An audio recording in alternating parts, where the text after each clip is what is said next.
Welcome to the Aerophone Academy podcast with me, Matt Traum. And I'm Alistair Parnell. Join us each month as we discuss the wonderful world of wind controllers, and you get the very best information and answers to your questions. The Aerophone Academy podcast is the source for accurate information on wind controllers. So make sure you subscribe to the podcast, and while you're at it, why not check out www.isacs.academy and patchmanmusic.com. Welcome back, everybody. We are now on to episode 6, and in this one we're going to be looking at some brass emulations from various bits of gear. You might remember episode 4, we looked at the woodwind emulations, and now we're looking at brass in this one. So we've got quite a lot to get through. We must make sure we introduce our co-host, Matt Traum. Welcome, Matt. How are you doing? Hey, I'm doing great. Thanks. I am over the moon, as they say over there. This is because I'm a brass player, so this is something I really enjoy, and hopefully I have some tips for everybody here.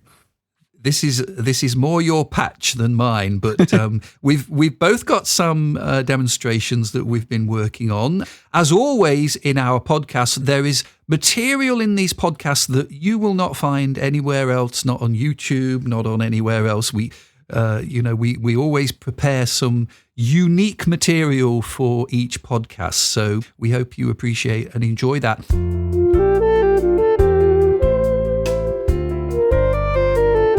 Now, before we get into those sounds and talking about giving you some tips on how to make your brass emulations hopefully as good as they can be, we always have said that you are very welcome to send in your questions to Matt and I. We did actually have a couple of questions that were sent in a few weeks ago, and we'd like to cover those firstly. In fact, certainly the first one covers, it's sort of brass related anyway. So this is from a listener. Please forgive me, I know I'm going to pronounce this wrong. Niels Magelson. I'm sorry if I've said that wrong. Anyway, thank you for your question.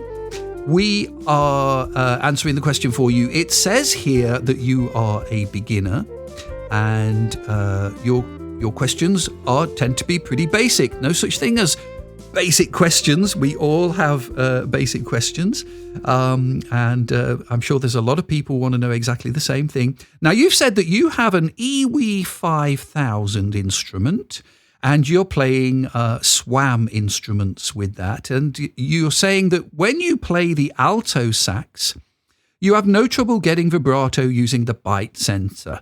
However, when you're playing the trumpet, the bite sensor doesn't seem to work or respond, and it's very hard to get much or any vibrato. Here's what we think the answer is. We think that's probably just down to a setting on the SWAM sound. Is that right, Matt? That's what I would think. Probably those are set a little bit differently out of the factory, and you need to go in there. If it's working with the woodwind, and then I don't think you'd have to change anything on your controller. So it's probably in the receiving end. And what I find is, the audio modeling company, they've been very good at setting up various presets for all sorts of different instruments, but they don't all work on every sound variation. I was just looking at one earlier today, and I was finding that everything I played had portamento on it, and it just seemed to be stuck on. And sometimes you've got to dig into the MIDI settings and just make sure things are how you want them to be. So I'm pretty sure the answer for that question for you there is that it will just be a setting inconsistency between the two. Have a dive into the settings in the MIDI settings in the SWAM, and you should find there that there's possibly something that's limiting the amount of bend or vibrato that you've got in that particular instrument. Make the setting, save it as your own new patch, and you can even make that one the default patch if you want to. So that would be the answer there. Then we've got a Michael Hagstad. Again, forgive me if I've pronounced that wrong, Michael. Now, you have an interesting question here. It says, I recently acquired a Roland Integra 7. Like many sound modules, it is basically designed to use with keyboards. That's correct. Now, you're asking what specific adjustments should be made, system or specific sounds, to make those sounds more EVI friendly with continuous MIDI signals, breath control, and use of various filters. This is right up your street, Matt. What would you suggest? Well, it's definitely what I do. Unfortunately, it's not a system thing. You have to go in and program every single sound to respond to breath. There's no shortcut for it other than, I guess you could send MIDI volume data from your wind controller, but that's really not the optimal way to do it because that's simply like turning a volume knob up and down. If you want to do it correctly, you got to go in and program each sound to respond to breath with the filter and the amplifier and the pitch bend settings and things. You want to take off the velocity response. There's a lot of things you have to do, and it's quite a bit of work. Fortunately, I already offer 2 sound banks of 64 sounds each, so 128 sounds for the Integra 7 that are already set up to respond really great to breath, and it's designed for wind controller players. You load these 2 banks into your Integra 7 and you don't have to do anything other than send breath control data from your breath sensor, and so it makes it a lot easier. It's highly recommended. So if you want to check that out, I've got some audio demos on the website, and just go to patchmanmusic.com and click on the Roland button on the left side there, and that'll take you to a disc icon that you click on to hear the sound banks for the different Roland sound modules, and select the Integra 7, and you're there, and you'll see the 2 banks there that are ready for you if you'd like. And am I right in thinking, Matt, that very often, you also need perhaps a specific editor to be able to get deep into those settings? You probably can do it through the interface itself, right? But it's probably better if you've got a good editor that you can use, say, on a computer or something. Is that the way you tend to do it? Oh, if it's available, certainly that helps quite a bit. You can see a lot more parameters at once, usually with that. I think with the Integra, theoretically, I think you have access to everything from the front panel, but that's a nightmare trying to do it that way. You always have to tweak things for any specific module. So yeah, check it out. Check out the audio demos. There's 2 audio demos up there and goes through quite a bit of the sounds, and that'll get you going. I think everybody out there, if you're into wind controllers, obviously Matt and I are friends, but you really need to go and check out Matt's website for information that's there, and also for the vast library of sounds that Matt's put together. If you've got a bit of kit, the chances are there may well be a sound pack for it, and go ahead and listen to the demos, and you can download them. And it's great, really fantastic sounds, brilliantly written and brilliantly demonstrated. Oh, thank you. I appreciate that.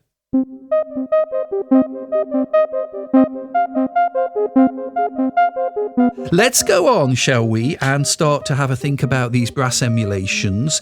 We are again going to concentrate on sort of 3 or 4 main pieces of equipment.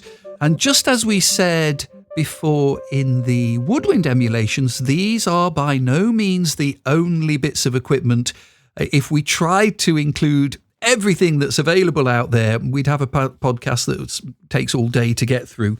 So we are going to be concentrating on the VL70M, and some of you may be aware that Matt also does a special turbo chip for that module as well. We always enjoy the SWAM sounds from audio modeling. Of course, the AE30 and the AE20 have got their own built-in brass sounds as well. We're also going to look at some sounds from the XV. Now, that's the Roland series of sound modules.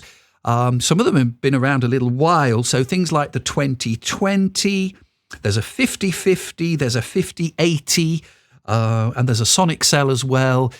Those are potentially modules you might already have, or you can perhaps pick them up fairly cheaply online secondhand now. So, and again, Matt's got sound banks available for those. So what do you think, Matt? Shall we look at some of the VL70 sounds first? Do you want to just explain to everybody what that is in case they don't realise what we're looking at? Yeah, the VL70 is just, I I would say by far the most popular sound module with wind controller players because it's a half rack size. It's very small. It's got meters on the front display that show you the breath level and the pitch bend position. And it's really easy to set up your wind controller with that module. It has a dedicated WX input on the front. So it'll power any WX style Yamaha wind controller. So you don't have to use batteries or a power supply on the controller itself. It also has a MIDI input on the back. So EWI players can use it, or AE 30 players can use it with MIDI. And it's very popular. So many years ago, I developed the turbo upgrade chip for it. And it's basically replaces all the factory sounds with much better sounds, much more responsive, more punchy. And it's super popular with wind controller players and breath controller players that play keyboard.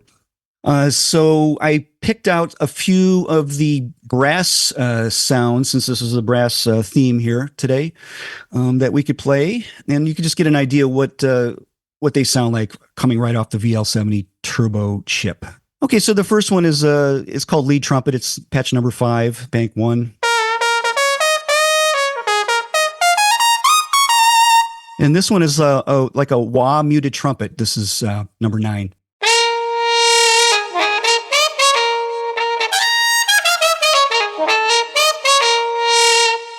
And this one's the piccolo trumpet, number 13. This actually makes a good trumpet if a little tip for people that have the turbo chip, pitch it down an octave, and I find it to be a very nice, clean trumpet sound.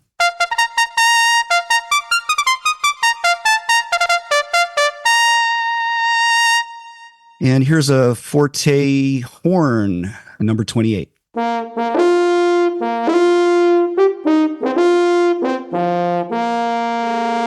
And number 31, euphonium. A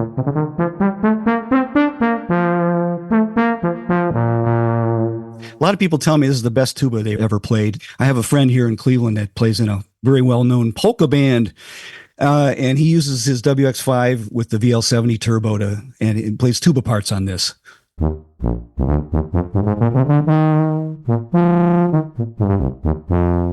So on a lot of these brass sounds and also the woodwind sounds, I used if you send it controller number 4, which is the foot pedal controller, CC number 4, it'll add a growl effect to a lot of these sounds. So that's what you're hearing on that tuba. What we're listening to with, well, most of the demos that we've got here is kind of the absolute naked sound, right? And I think that's important to point out, because if those sounds work well as a standalone, which of course they do, you can bet that then in an ensemble situation, so either if you're doing a kind of multi-track recording or playing it live in an ensemble, I do think then you get the sound that you don't question the sound. You know, you like you're talking about that tuba sound. If you're playing that in a group and people are just playing along with that, I think nobody's going to question the sound. They're just going to accept, oh yeah, there's a tuba in there, right?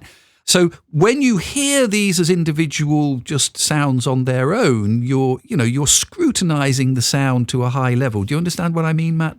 It's just it's part of the music. It's only one part of it. So when you plug it into the music, it really makes sense. And I've been using the VL70 turbo for decades, I believe. And I actually have 2 VL70 turbos in my rig. So I like to layer, since the VL70 only plays one note of a polyphony and one sound at a time. You have to have actually 2 modules to layer 2 different sounds. But it's great to put a trumpet and a tenor sax together and pan it slightly left and right. And each of those 2 sounds react differently to pitch bend. They might have a slightly different pitch bend range set or breath curve to them. So when you play them together, they react a little bit differently from each other, just like 2 horn players playing. Every horn player is a little bit different. So that's the magic of layering 2 different synthesizers together, compared to, let's say, on a JV, and you take a trumpet sample and a sax sample, and you put them into the same patch, and the breath is going to be the same going to them. It's almost like too good. Yes. There's not that imperfection that you get when you have 2 completely different modules layering. Yeah. So that's when the magic happens, by the way. When you layer sounds with wind controllers, that's when it starts to multiply and you get those magic combinations. Yes. They've always been fantastic sounds from the VL, and there's something very kind of organic about the sound that comes from that module. It feels like you're never going to quite get the same sound twice. It makes the sound really quite a personal thing, rather than just everyone's going to sound the same? That's correct. That's the magic of VL synthesis, the physical modeling in that unit, and also the VL1 and VL1M and the VL7. They're all physical modeling, and only physical modeling can do this type of thing. If you listen to those demos we just played, you'll hear some riffs and fall offs and rip ups. That's it's not a pitch bend. It's not a smooth little glide. It's actually ripping through the modes of the brass instrument.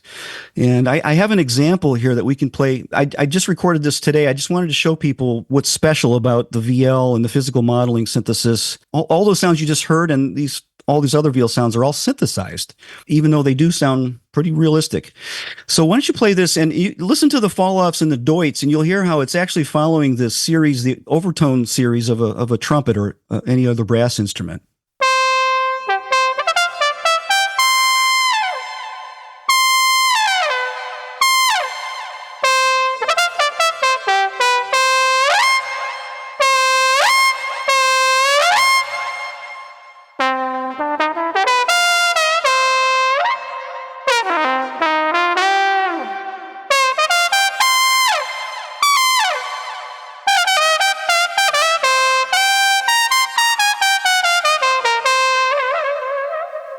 Fantastic. Yeah, what a sound. That can't be done with samples.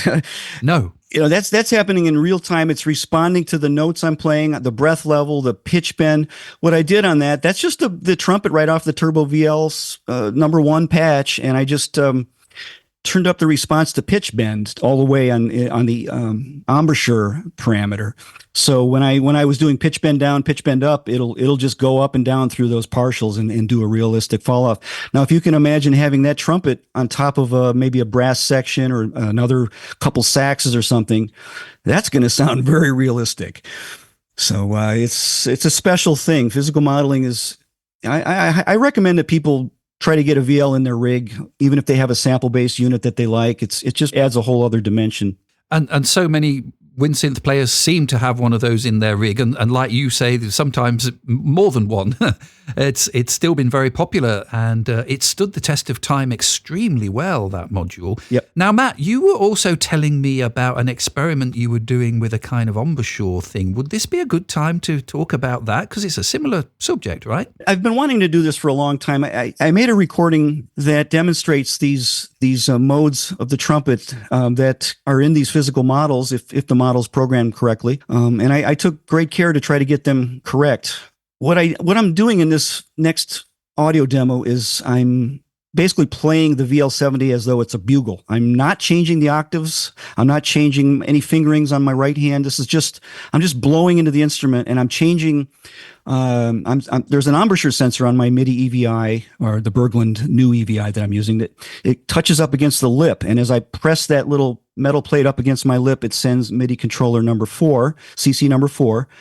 And then I'm taking that CC number 4, and in the trumpet off the VL70, I went in and edited the embouchure to respond to CC number 4, the embouchure parameter. So it's on full, I think it was 127 on the upper direction and maybe minus 80 in the lower down direction. So I'm just using my lip pressure. I'm playing this demo now. It sounds horrific. I'm just trying to demonstrate that it's possible to do this, because there have been brass players that say, well, why don't you make a wind controller that just responds to embouchure, like a real trumpet? Because it's really hard to control electronically. An actual trumpet, it kind of locks into the modes when you're playing it. It'll lock in naturally, and the horn resonates at the octave and the fifth, and then the next octave and the third, so on as you go up. But I want to play this so you can hear. Again, I'm not changing anything. No octaves, no fingering. This is all from embouchure pressure.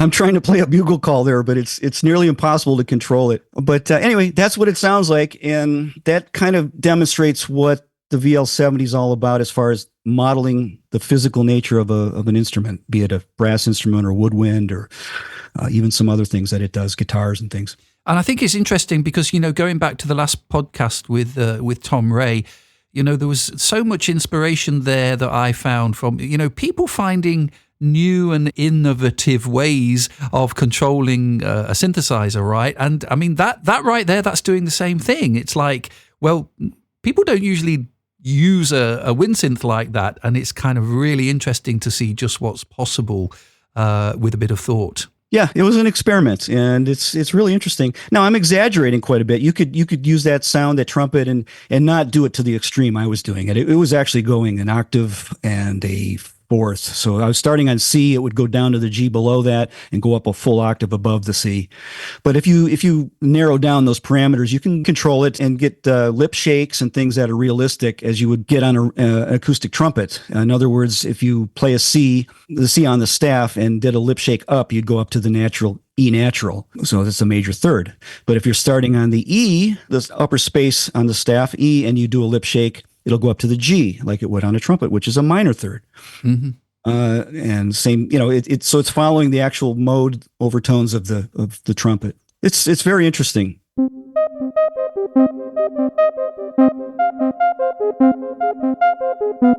Okay, so that kind of covers, I think, quite a lot of what we've thought about there for the turbo. We're also going to talk just a little bit about kind of playing techniques and things that might help people to better emulate brass sounds, because I think that's also very, very useful.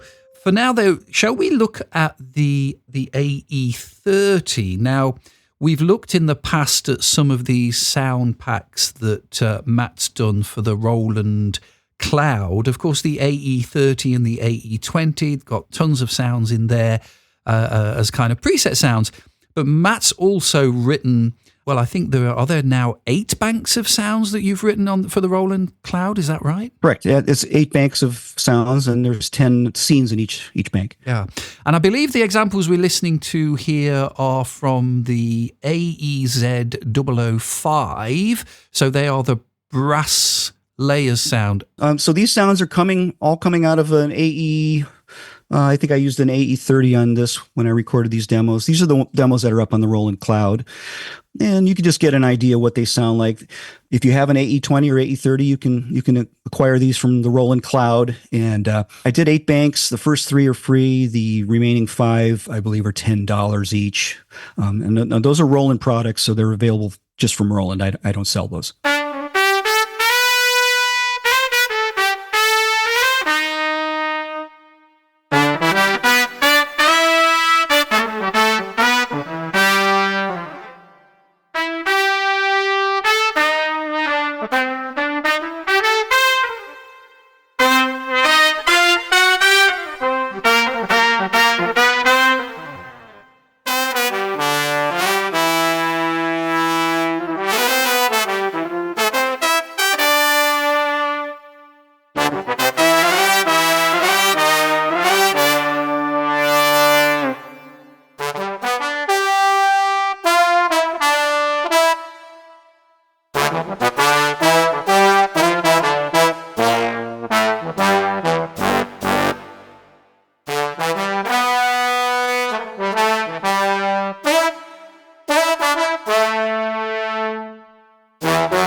So on a lot of those, you can hear the timbre kind of changes halfway through. I was using the either the S1 switch or the S2 switch, which is on the AE20 and AE30 instruments.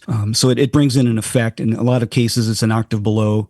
It just adds a second layer. Yeah. And it's very effective. And I notice you do that on quite a few of those examples.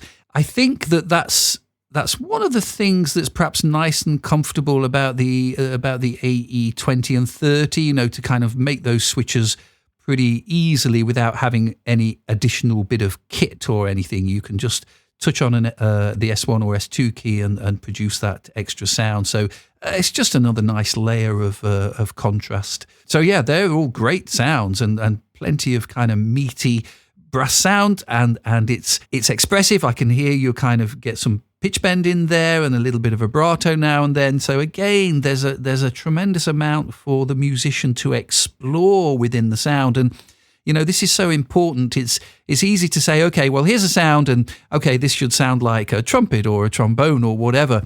But just like a player of that instrument has to work on that individual sound to get the very best from it, that's what we have to do. Whatever bit of kit, whatever sound module we're using, it takes quite a lot of time and patience if you really want to dig in and think about how you're going to get the best sound from that piece of equipment. And it might be a good time now, Matt, to just talk about this, because obviously one of the best things you can do to make a better emulation is spend a lot of time listening, right? You've got to listen to the play of those instruments so that you know the type of phrasing, the dynamics, the attacks, the kind of little special effects that they do.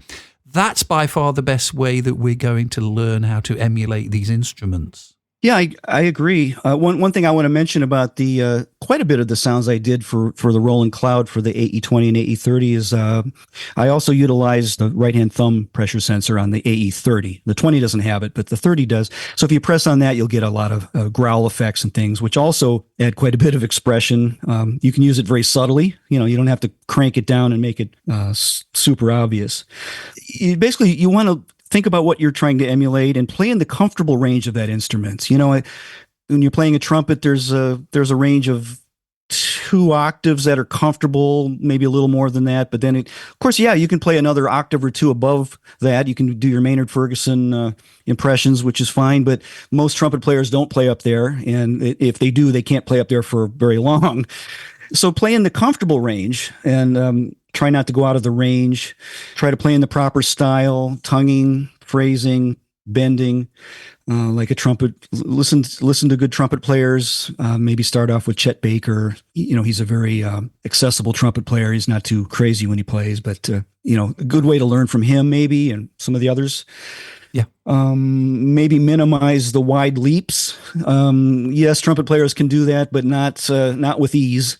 So you're not going to be jumping 2 octaves a whole lot on a brass patch. And we've talked before, Matt, about the kind of volume output, which is so important. You need to make sure you're playing through either your speaker or headphones or whatever you're using, and have the volume set that, for me, I'm tending towards, you only want to produce that full volume sound for, a very short amount of time that you're playing, because if you're not careful, you're just going to be blowing too hard all the time, and then you're going to lose a lot of the expressive quality of the sound. We've said it in the past. You want to play also within the range, the dynamic range of the instrument. Wind controllers can only go up to a certain point, and then the sensors just stop.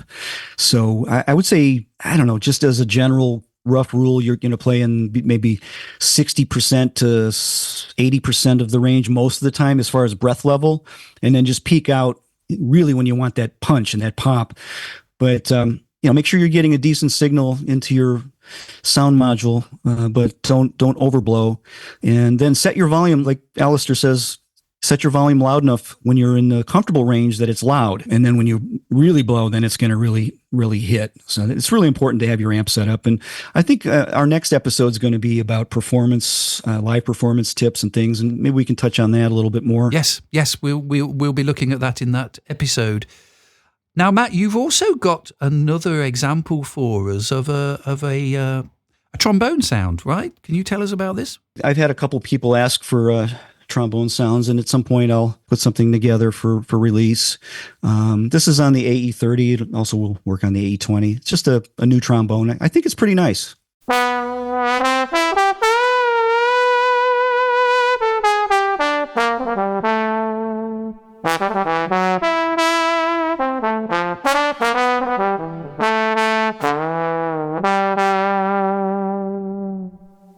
Yeah, really nice. Really nice. Well, thanks. Yeah.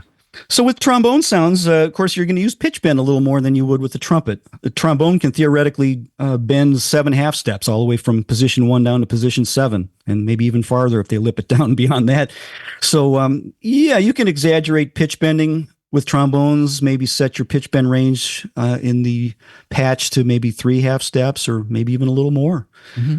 But you don't want to overdo it, but use taste. Yeah. And of course, there's that distinctive kind of vibrato. And vibrato is something I find coming from a woodwind side that, there's some differences there with the vibrato. I was trying to kind of put into some kind of context about what I think the brass vibrato sounds is. So, I mean, this is just my kind of thinking on it. But generally speaking, vibrato on the brass sounds, I'd be interested what you think about this, Matt. If you're playing a more classical kind of brass vibrato, it doesn't tend to be too wide.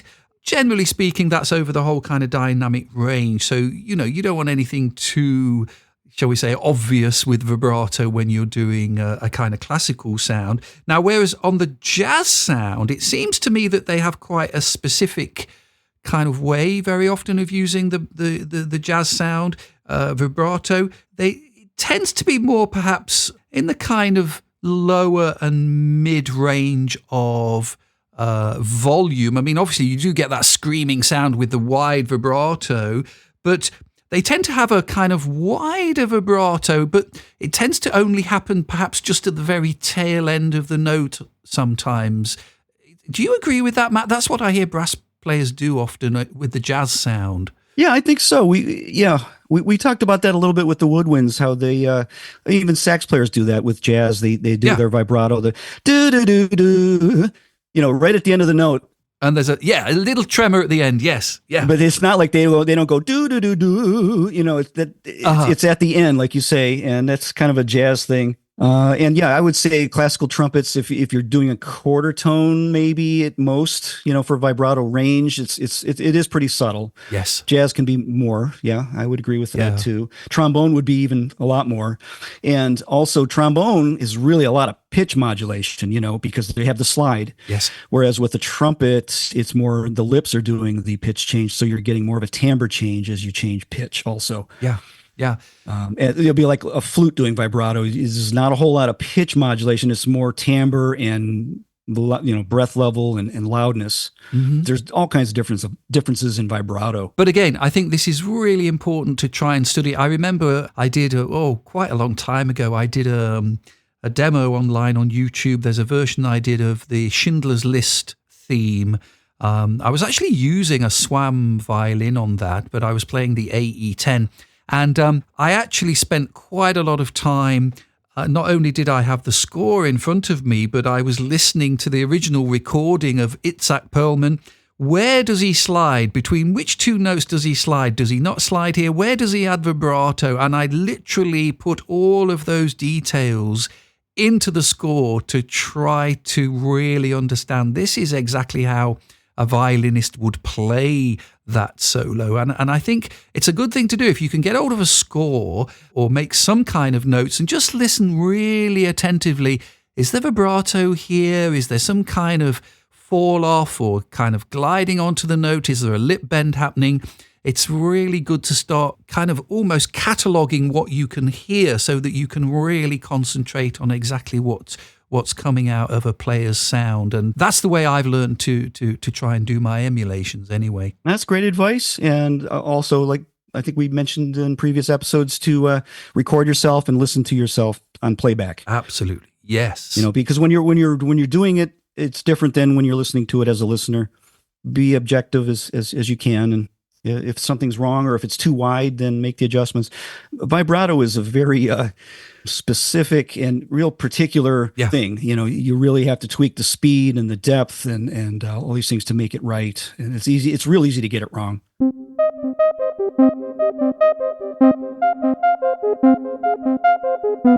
So let's move on, and we've got a few short examples of the XV. This is the Roland format. Various sound modules are made of that. Matt's got a lot of patches for that bank. So do you want to just talk us through what you've got here for those solo sounds?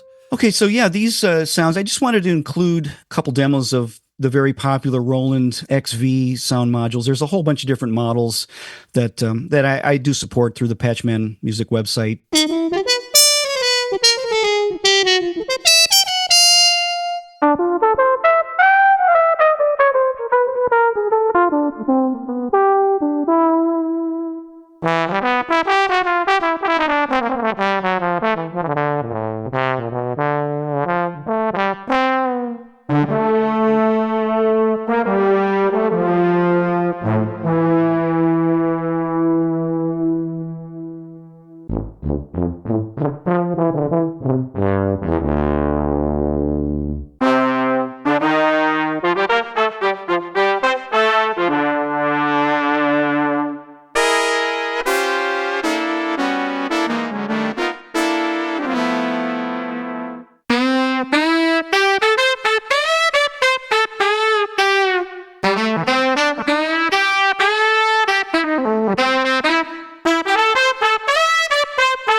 So on those last few demos with the sections, you can hear how pitch bend is a little different on each of the instruments in the layer. So as I bend up to a note, it's kind of a fatter sound, which to me sounds more realistic because every player bends a little bit differently. There's a different range to their bend between sax and trumpet and trombone.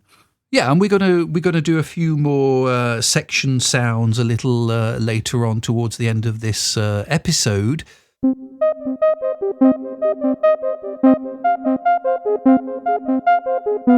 So I think now we're going to listen to a few examples of some SWAM brass sounds. Okay, yeah, that would be great. I know, Alistair, you did some SWAM demos. Did you want to start off with your brass, your trumpet, maybe?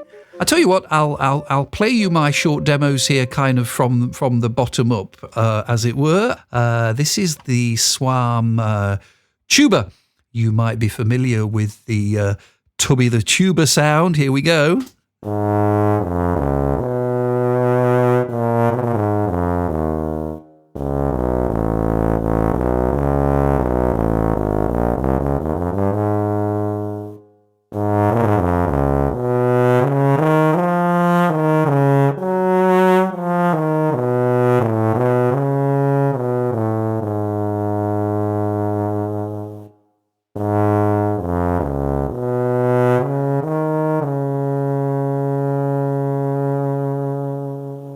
Wow, that's a nice tube. I like how you did the vibrato and you played appropriately. Very, very well done. Yeah, no, I quite enjoy it. I sometimes get out these sounds, and tuba is not an instrument or a sound that I would use that very, very often. I mean, I've certainly used it when I've been doing recordings in the digital audio workstation, but actually it's really quite fun, especially, again, if you listen to an example of one of those instruments, and then you can really get quite carried away with these examples. Here's a bit of French horn.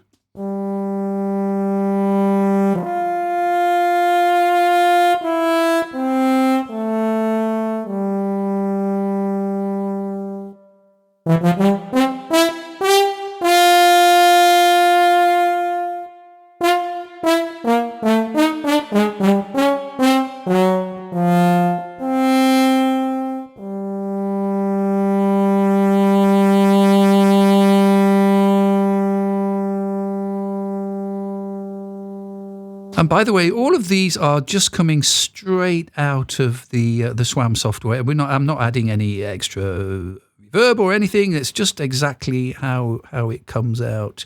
That had great dynamic range, and the timbre difference between quiet and loud was tremendous. It was great. It's way more than just opening up a filter. Yes.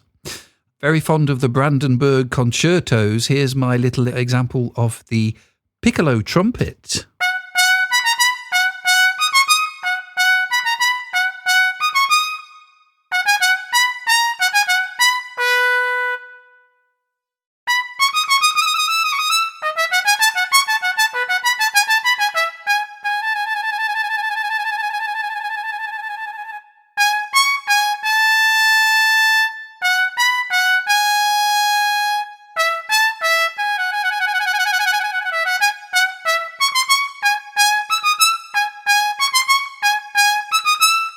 And in case anyone's got perfect pitch, I think I'm right in saying I actually recorded that at 415 rather than 440 for pitch, because that's evidently the thing to do with the Baroque sound. But it just is another example of the sort of thing we can do with these emulations. Of course, if we want to play at Baroque pitch, we can do. I love that.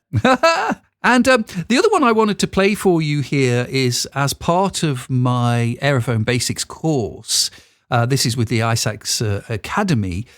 What I've done is written tunes specifically to teach people certain fingerings, and this is one taken from the course. It's actually a little trumpet duet. Again, it uses the SWAM trumpets, and it's called the Sideman because we're in this particular lesson on the ISAX Academy. We're talking about using the side key for B flat, and you'll hear that sound being used quite a lot. With all of my lessons on the ISAX Academy, there are tunes that have been specially written so that you learn those notes in the best possible way, along with exercises to get you used to those fingerings first. And then every lesson has at least 2 or 3 tunes that you can utilize those fingerings with. You get PDFs to download, you get backing tracks to play along to, so that the whole tutorial is there to teach you all of these notes. So this is one that I call the Sideman. It's just a 12-bar blues.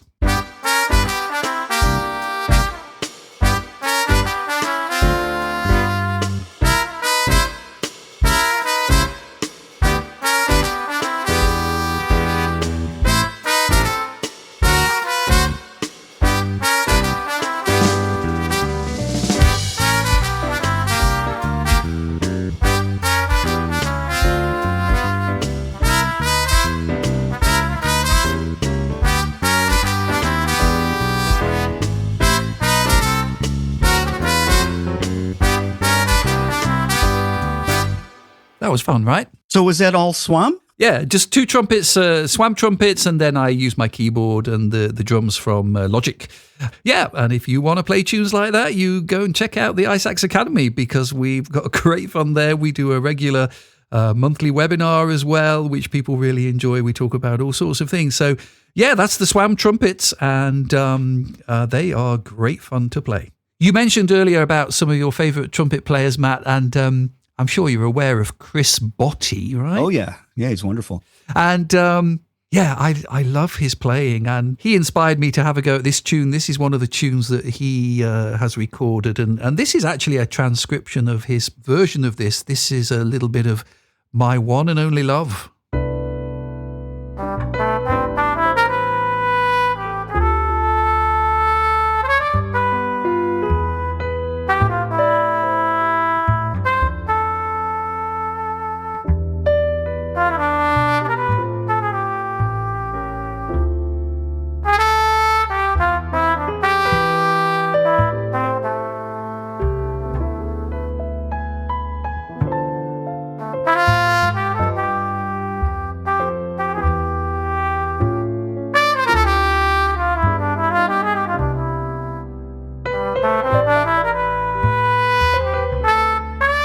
That's fantastic.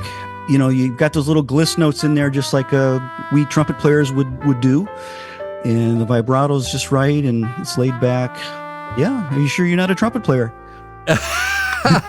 Again, it's just listening, isn't it? If you listen and pay attention to the way that they phrase things, and I just think it's great. And in turn, I think we learn a tremendous amount that affects the playing of our own native instrument. You know, the way I've learned things about the way Chris Botti plays, that certainly had an effect on the way I play saxophone as well, because it opens up a whole new sound world, and it's just great fun and a great way of developing your own personal musicianship. You know, it's brilliant.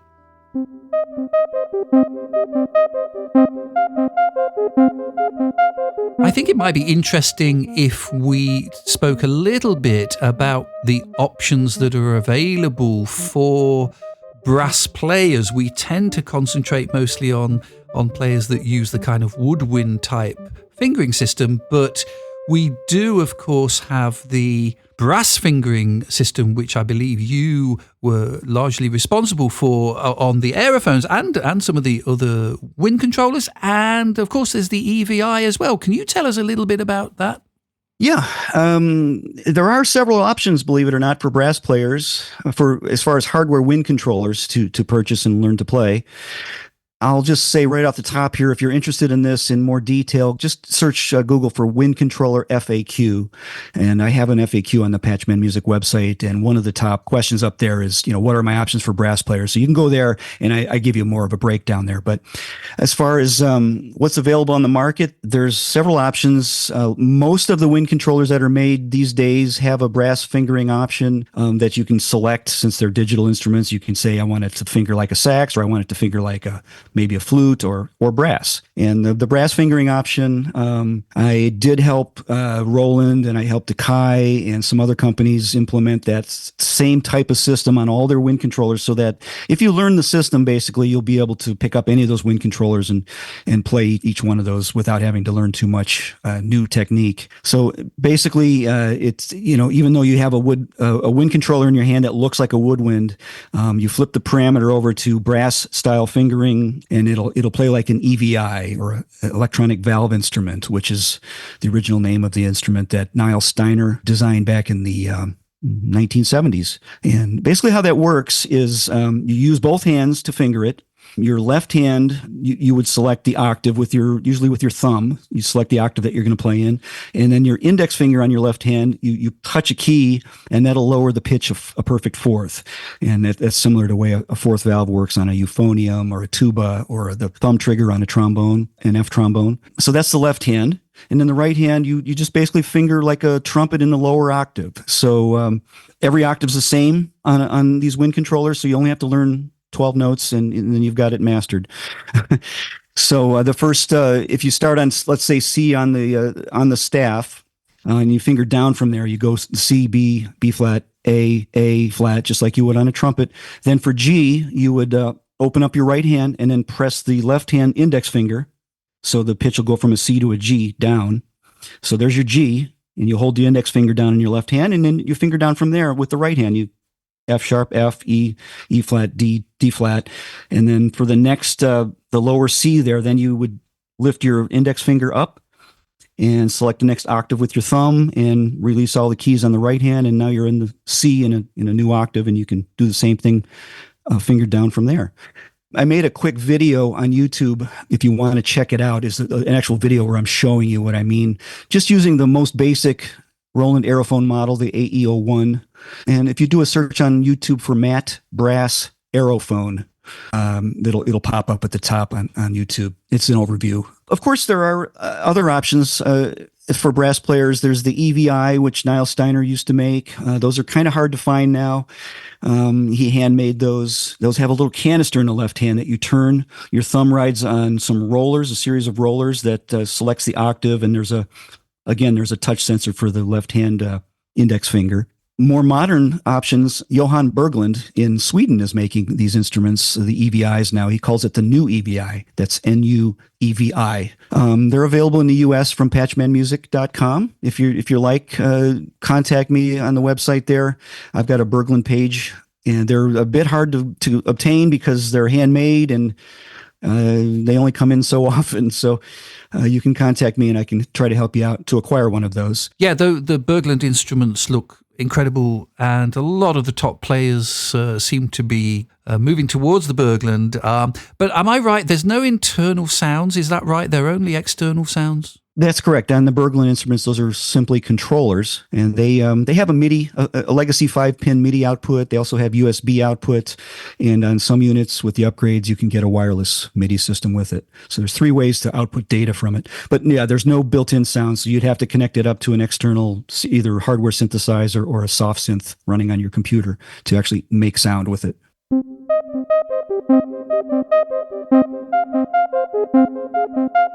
So one of the most commonly asked questions that I get when somebody calls me looking to buy a wind controller is, hey, I want to get a wind controller, to play in my group. I want to be able to be a horn section. That's maybe the number one request. And I always tell them, you can do that to an extent. But it gets a little tricky if you wanted to try to do chords and sound like individual players. There are some options for generating chords, some intelligent diatonic harmony generators and things. Maybe we can talk a little bit about that. Of course, you can do octaves and unisons and have layered patches and create a nice kind of a full sound with multiple sounds layered. You might have a bari sax and a trombone and an alto and a tenor and a trumpet layered together, all playing in unison. That works great. I do that all the time. But if you wanted to play chords, there's a program called Divisimate that I know, Alistair, you have some experience working with that. Maybe you could chime in on that and tell us what that does and how that's better than just a simple layered sound on a synthesizer. Yeah, I just started playing around with this about 6 months ago. It's a piece of software that sits between the input. You really run this on a PC or a Mac. It's a piece of standalone software that sits between the input from your wind controller and then sends out information to a DAW. So that, I believe, can be Logic or Ableton or Cubase, whichever one you use. Now, what happens is you load in your sounds into Logic. And in fact, the company that make Divisimate, they produce templates for Logic and for Ableton. So when you load in that template, it opens up a whole section of SWAM sounds. Now, here's the issue, of course. You need to own the SWAM sounds if you want to fully utilize that program. So it'll open up a full section of 5 saxophones, 4 trumpets, 4 trombones. So you've got like a whole kind of big band section. They make a separate template for orchestral pieces as well, but the one I've been using is the brass section. So what the Divisimate does is it receives your one note coming from your wind controller, and then it very cleverly divides that sound and sends chord information out to the, say, in this case, Logic. But what it's also doing is it's saying, okay, the first note of the chord, the top note of the chord, we want that to be on the trumpet 1 sound. And the second note of the chord, we want that to be on the trumpet 2 sound, and so on. And it also very cleverly makes the trumpet sounds that are in the SWAM instruments slightly different, because we don't just want copies of the same trumpet sound. We want there to be some slight differences, and SWAM instruments offer that. And then there's a whole range of, I think, 100 different presets. So you could have just 4 trombones playing or 4 trumpets playing, or you could have everybody playing, including the saxophones, or just a 5-piece saxophone ensemble or whatever. And it's very clever. There's all sorts of parameters to kind of humanize the sound. I've done a couple of demos that you can kind of hear. These are just very brief demos, but just talking about the kind of humanizing of the sound. If you listen to this trumpet demo, this is 4 trumpets. I'm just playing 1 note on the Aerophone, just sending 1 note, and then Divisimate is splitting that 1 note into a chord. But you can hear, if you listen carefully, you can hear that not all the trumpets play at exactly the same time. There's a parameter where you can say, well, it's too perfect if everyone plays together. You can hear that in this example here.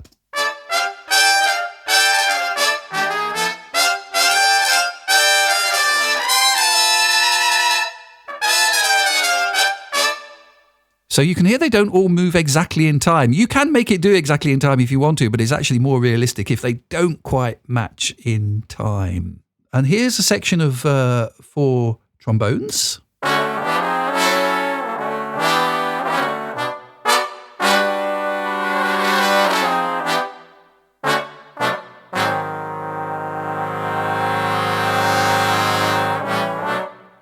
And then here's a mixture of both the trombones and the trumpet. So again, it's distributing the chord notes, and you can change the chord notes or the distribution of chords.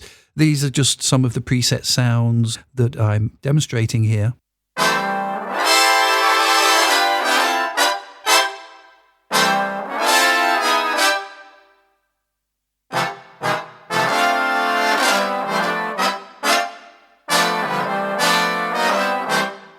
Oh, that's fantastic. Yeah, all the articulation comes out and the balance is nice.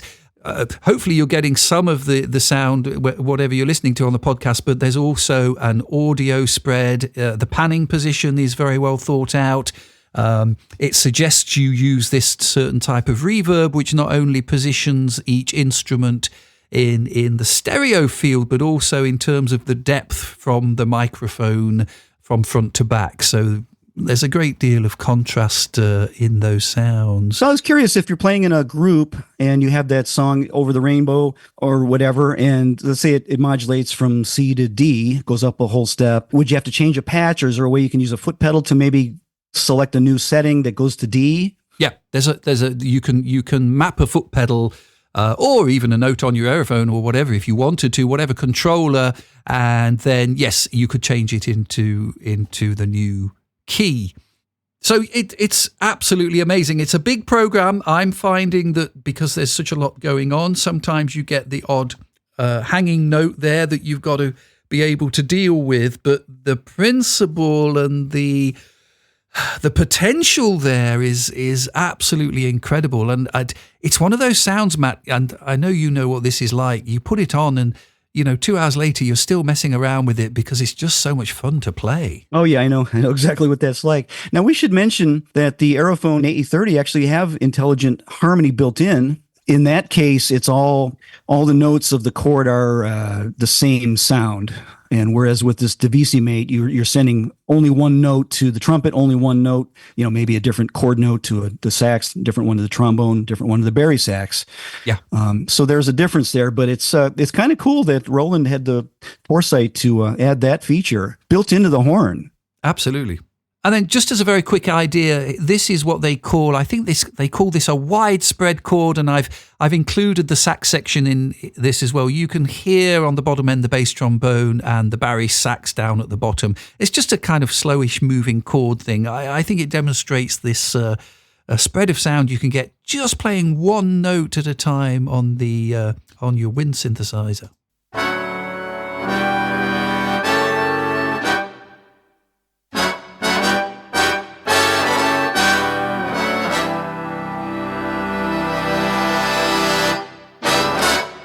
I'm getting a nice bit of baritone sax in my right ear. That spread of sound works really well in something like that. So that sounds great. Wow. It's great fun. Matt, you did some other little demos with some other equipment. I've seen some kind of YouTube videos or something you did with some other harmonizing effects or whatever. Yeah, I have a couple of videos that I'm looking at them now. Boy, it was 10 and 11 years ago that I posted these, but there's a couple of videos. I'll play a little bit of audio of each of these. So what I'm doing to create the harmony on this is I'm using basically an audio processor. So I'm feeding it an audio signal of whatever's coming out of my synthesizer. Generally, you want to feed it a clean signal with not too much delay or reverb, because that'll tend to confuse the algorithm in it. So you send it one note of audio coming in, and then it'll split it into up to maybe 4 notes, depending on what you're using. And you can tell, again, it's diatonic / intelligent type harmony. So I can say I'm in the key of D minor or E flat major or whatever, and it'll generate chords. Usually there's ways that you can split the notes. You want to have one above what you're putting in, or all 3 below what you're putting in, different options there. So this first one is called Patchman Music Boss PS-6 Harmonist Wind Controller Demo. And I'm demoing a simple little, it's basically a guitar pedal called the Harmonist PS-6 by Boss. This just gives you a little idea what you can do with an audio harmonizer.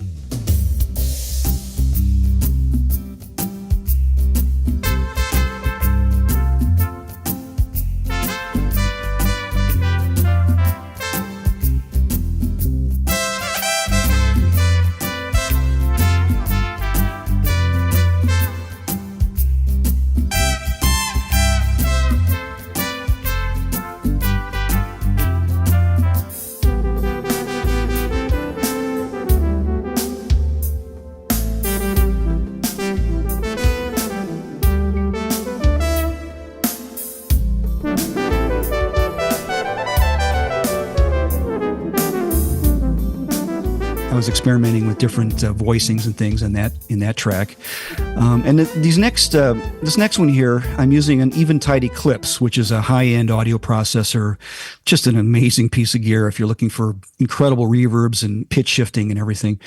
This one, I've got a custom setup that I created, harmonizing I think 4 pitches.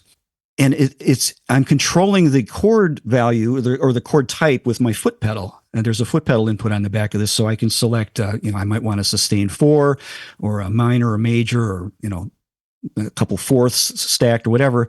So as I'm playing, I'm experimenting with chords. This is just a off the cuff live thing. It's if you want to check it out on YouTube, it's Matt Traum James with Eventide Eclipse and custom Steinerphone.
So, what do you think of those? Using an audio, it's not the same as splitting it into 4 distinct timbres, but it still works pretty well.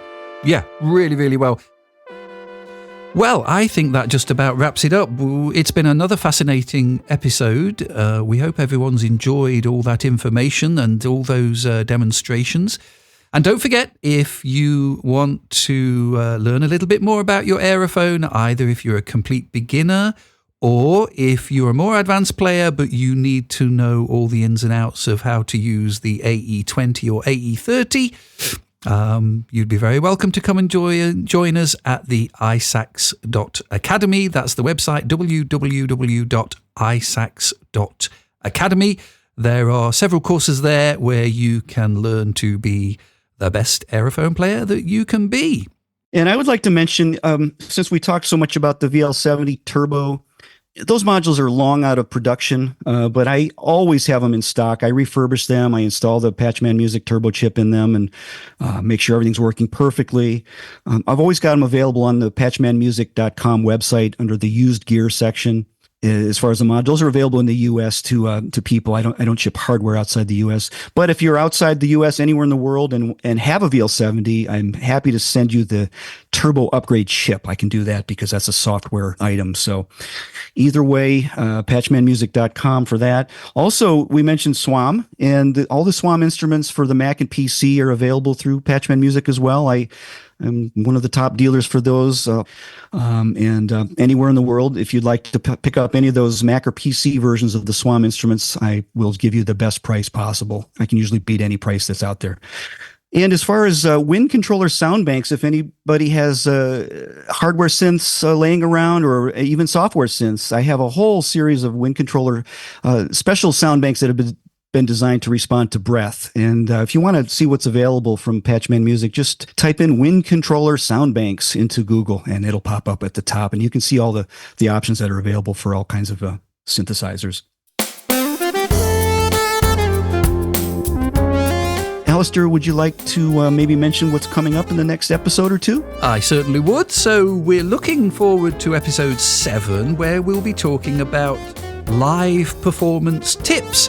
So we'll be talking about equipment like amplifiers and cabling and even stands that you might use, and everything to do with a live performance. The sort of setup you might use, the way you might use even foot pedals or all sorts of equipment, something that I'm sure everybody is going to be interested in.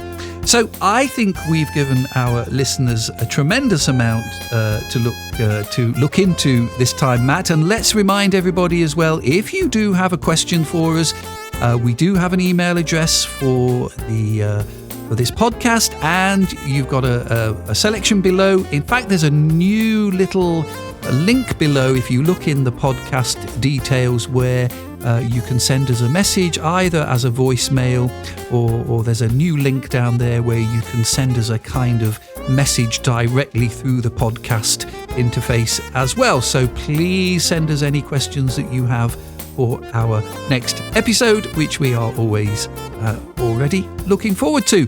Matt, thanks again for your time, and we'll see you in the next one.